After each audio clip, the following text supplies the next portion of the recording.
Hi class, hi professor. My name is Michael Ma, and in today's presentation, I want to talk about what I learned in the webinar about how marketing perks influence word of mouth advertising. Now, the original speakers of this webinar were Monica Alisiak, Andrea Bonozzi, and Derek Rucker. Before we start, I want to talk about what is actually word of mouth advertisement and why do we care about it? According to Investopedia, word of mouth means when consumers talk positively or negatively about a company's product or service to other people. And based on what I learned in the original article and in the webinar, that this word of mouth is the most trustworthy form of advertisement. What are some examples of word of mouth advertisement and what are the perks they're talking about?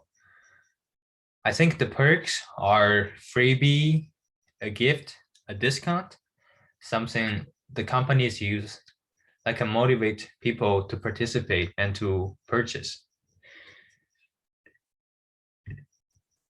For example, I talk about the referral discounts, and I know Tesla, they have a referral program where if you can refer a new client, a new customer, you get free super charge miles, which is like, it worth a lot of money, or you can get like money off your next purchase. So the more people you can refer, the more money you can save. That's like one way to incentivize people, to motivate people to go out and advertise for your brand. And also there are the online positive ratings. For example, the Yelp 5-star reviews. You know how the hotels or the restaurants, when you go there, they want you to give them like a 5-star review. So they can attract more customers with a better review online. And the biggest questions throughout the entire webinar, in my opinion, is should word of mouth advertisement be incentivized? And if they do need to be, what is the best solution to handle it or to deal with it? But before that, we have to think about why are certain customers or consumers reluctant at helping companies, helping them doing the word of mouth advertisements? And there are two main reasons. First, customers, no matter what's the service or product, customers may worry about their credit, thus they refuse to advertise even if they're being incentivized to promote. Secondly, there are chances of insincere comments because money was involved. So they feel like they're only doing this because they were paid. So they're just doing the whole process. It was like a format, you know, they just did it so they can finish the job. So it wasn't sincere, it wasn't authentic. Now the solutions in the webinar that was given is that you should foster a non-incentivized word of mouth with perks, low contractuality. And that sounds really fancy. And in a more humane tone, it means to first, don't make customers feel like they're obligated to help because of money. Make them feel like whatever they're gonna do, it's because they earned it. And secondly, be friendly, be trustworthy, and be nice to whatever customers you have. Now, what is the difference between a high contractuality and a low contractuality? And this is the main idea in the word of mouth to understand what kind of perks, what kind of word of mouth you're supposed to give and why. And in my opinion, this is the difference between, are you doing something because there was money involved, or are you doing something because you want to do it and you earn money from it? So it's the difference between passively helping and actively helping, in my opinion. Now, why should we trust what they said in the webinar? In the original article, there are 7 different researchers done together in total. And they mentioned 2 biggest one in the webinar, the bookstore example and the insurance example.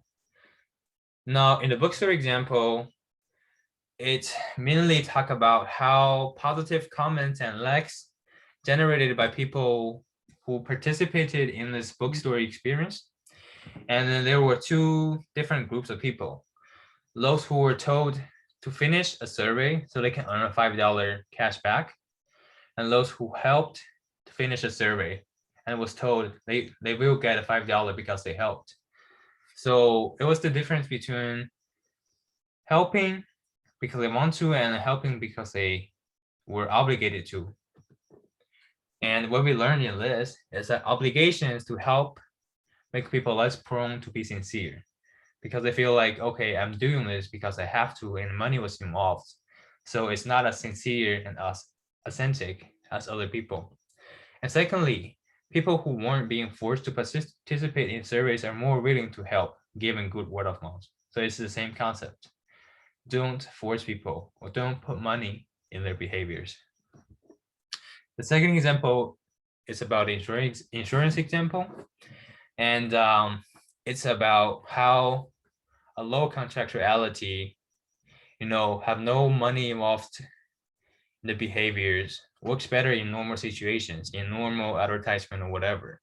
However, if your service or your products is deemed as untrustworthy or questionable, and people have thought before using it, then it's really important for you to have perks in there to motivate them, to help them, to get them to here so they can help you promote it. So that's the main difference. And what we learned is that if you're deemed untrustworthy, perks might be seen as manipulations and bad. So companies should be authentic and friendly to the customers, and that will bring good consequences. So what I learned through this entire webinar and what I think is the most important thing to notice for your business or service or product is that you should use the word of mouth advertisement right. And if you do it right, you may double your profits. But if you do it wrong, you may lose all the profit you have got before. So just be authentic and be smart. Thank you.